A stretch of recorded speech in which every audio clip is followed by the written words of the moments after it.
નમસ્કાર મિત્રો, સ્વાગત છે આપ સર્વનું તમારી પોતાની યુટ્યુબ ચેનલ વિદ્યાશાળામાં. ધોરણ 8ની જે નવી સ્વ અધ્યયન પોથી આવી ચૂકી છે, આપણી ચેનલ ઉપર આ નવી સ્વ અધ્યયન પોથીના બધા જ વિષયના બધા જ પાઠના સંપૂર્ણ સોલ્યુશનના વિડીયો પ્લસ PDF બંને મૂકવામાં આવે છે, જેની લિંક નીચે ડિસ્ક્રિપ્શન બોક્સમાં આપેલ છે. તો આજે આપણે આ વિડીયોમાં ધોરણ 6ની જે નવી સ્વ અધ્યયન પોથી આવી છે, જેના હિન્દી વિષયના પાઠ નંબર 1 દયાલુ શિકારી, તેમનું સંપૂર્ણ સોલ્યુશન આપણે અહીં જોઈશું. અહીં જે નવી સ્વ અધ્યયન પોથી આવેલી છે તેમનું પોસ્ટર પણ અહીં તમને દર્શાવેલું છે. આ પ્રમાણે આપણે હવે ભાગ પ્રમાણે સ્વ અધ્યયન પોથી આવશે. આ આપણો પ્રથમ ભાગ છે. આ પ્રથમ ભાગમાં દરેક વિષયના 1-2 ચેપ્ટર આવશે. તેવી રીતના બીજો ભાગ, ત્રીજો ભાગ અને ચોથો ભાગ આવશે. તે સંપૂર્ણ સોલ્યુશનની PDFની લિંક નીચે તમને ડિસ્ક્રિપ્શન બોક્સમાં મળી જશે. તો ચાલો વિદ્યાર્થી મિત્રો, આપણે શરૂ કરીએ ધોરણ 6ના નવી સ્વ અધ્યયન પોથીના ભાગ નંબર 1ના હિન્દી વિષયના પાઠ નંબર 1 દયાલુ શિકારી, તેમનું સંપૂર્ણ સોલ્યુશન સાથે. જોઈએ આપણે અહીં તમને સારાંશ આપેલો છે. शुरुआत करिए प्रश्न नंबर 1, सही विकल्प चुनकर चौरस बॉक्स में खरा का निशान कीजिए. नंबर 1, शिकारी हिरनी को कहाँ ले गया? जवाब आवश्य अस्पताल. नंबर 2, दयालु शिकारी चित्र कहानी में इनमें से कौन नहीं है? शेर. नंबर 3, इनमें से कौन सा प्राणी जंगली नहीं है? गाय. नंबर 4, शिकारी की गोली हिरनी को कहाँ लगी? टांग में, टांग पर. नंबर 5, दयालु शिकारी चित्र वार्ता किस मूल्य पर आधारित है? पशु प्रेम. नंबर 6, दिल पसीज जाना मुहावरे का सही अर्थ होता है? दया आना. नंबर 7, शिकारी को पछतावा क्यों होता है? तो हिरनी की आंखों में आंसू देखे थे. नंबर 8, दयालु शिकारी कहानी से क्या सीख मिलती है? तो जब से पशु पक्षी के प्रति सद्भाव रखना हमारा फर्ज है. प्रश्न नंबर 2, निम्नलिखित वाक्यों को कहानी के घटनाक्रम में लिखिए. तो અહીં જે વાક્યો છે તેને ઘટનાક્રમમાં લખીશું. તો પહેલું વાક્ય આવશે, एक बहुत घना जंगल था. बीजू वाक्य, हिरनी जंगल में टहल रही थी. त्रीजू वाक्य, शिकारी ने हिरनी पर गोली चलाई. चौथું वाक्य, शिकारी हिरनी को अस्पताल ले गया. पांचमું वाक्य, शिकारी हिरनी को जंगल में छोड़ आया. प्रश्न 3 प्रश्नों के उत्तर लिखिए. नंबर 1, हिरनी जंगल में क्या क्या खाती होगी? हिरनी जंगल में घास और पेड़ पौधों के पत्ते खाती होगी. नंबर 2, हिरनी के समीप जाकर शिकारी ने क्या किया? हिरनी के समीप जाकर शिकारी ने देखा कि उसकी टांग में गोली लगी है और उसने एक शावक को जन्म दिया है. फिर उसने हिरनी की देखभाल की और उसको अस्पताल ले गया. नंबर 3, शिकारी हिरनी का शिकार क्यों करना चाहता था? शिकारी मांस के लिए हिरनी का शिकार करना चाहता था.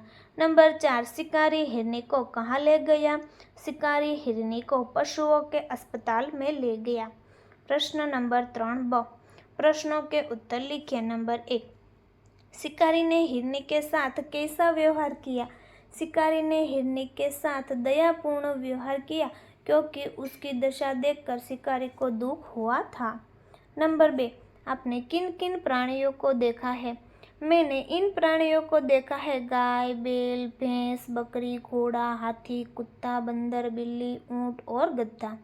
नंबर 3, पशु पक्षी के प्रति हमें कैसा व्यवहार करना चाहिए? हमें पशु पक्षी के साथ दया और प्रेम भाव के साथ उनकी रक्षा करनी चाहिए, ना कि उन्हें परेशान करना चाहिए. नंबर 4, जंगल में कौन कौन से प्राणी रहते हैं? जंगल में शेर, बाघ, हाथी, हिरण, भालू, लोमड़ी, शियार, खरगोश, बंदर आदि जानवर देखने को मिलते हैं. प्रश्न नंबर 4, दयालु शिकारी कहानी अपने शब्दों में लिखिए. तो दयालु शिकारी છે એ તમારા શબ્દની અંદર લખવાનું છે. અહીં તમે જોઈ શકો છો, આ રીતના તમારે લખવાનું રહેશે પેરેગ્રાફ પાડીને.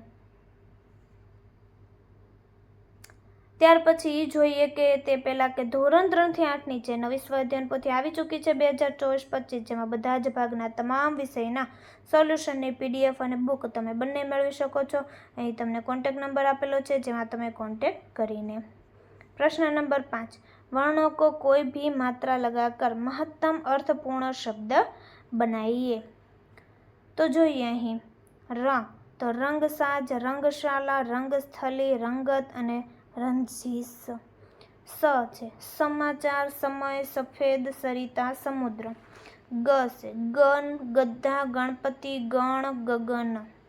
જ છે જવ, જબરજસ્ત, જબરજસ્તી, જૈવર, જગ.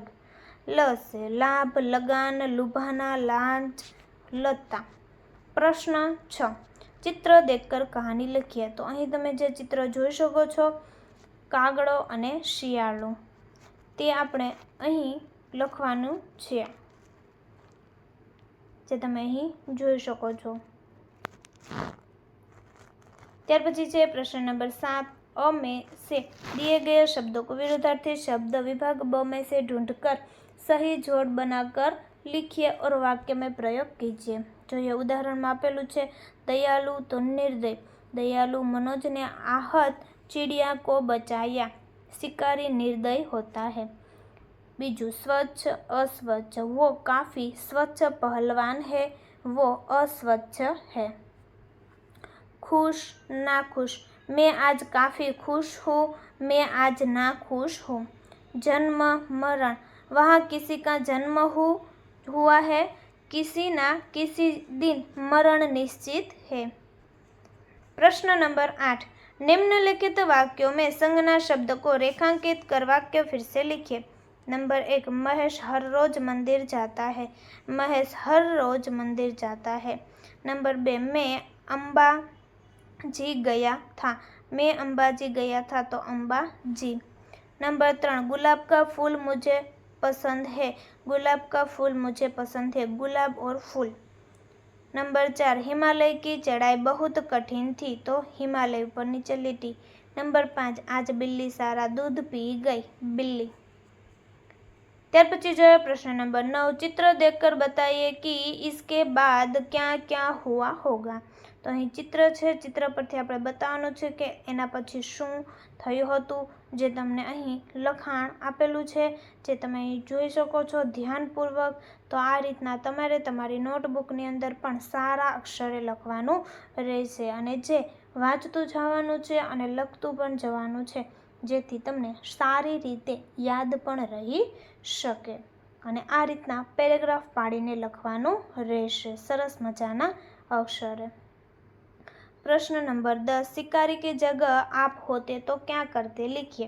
शिकारी की जगह मैं होता तो मैं भी शिकारी की तरह ही करता. हिरनी और उसके बच्चे को अस्पताल ले जाता और उसकी रक्षा करता, और उस शिकारी के जैसे ही उसकी देखभाल करता, और जब वो ठीक हो जाए तब उसको जंगल में छोड़ता. तो विद्यार्थी मित्रों, फरी આપણે મળીશું જે બીજી નવી સ્વ અધ્યયન પોથી આવી ચૂકી છે તેમના સંપૂર્ણ સોલ્યુશનના વિડીયો સાથે. આ વિડીયોની લિંક તમે તમારા મિત્રો દોસ્તોને પણ જરૂરથી શેર કરજો, જેથી તે લોકોને આ સોલ્યુશનનો લાભ મળી રહે. અને આ વિડીયોની પીડીએફની લિંક તમને નીચે ડિસ્ક્રિપ્શન બોક્સમાં મળી જશે, તો જરૂરથી તેમનો પણ અભ્યાસ કરી લેવો.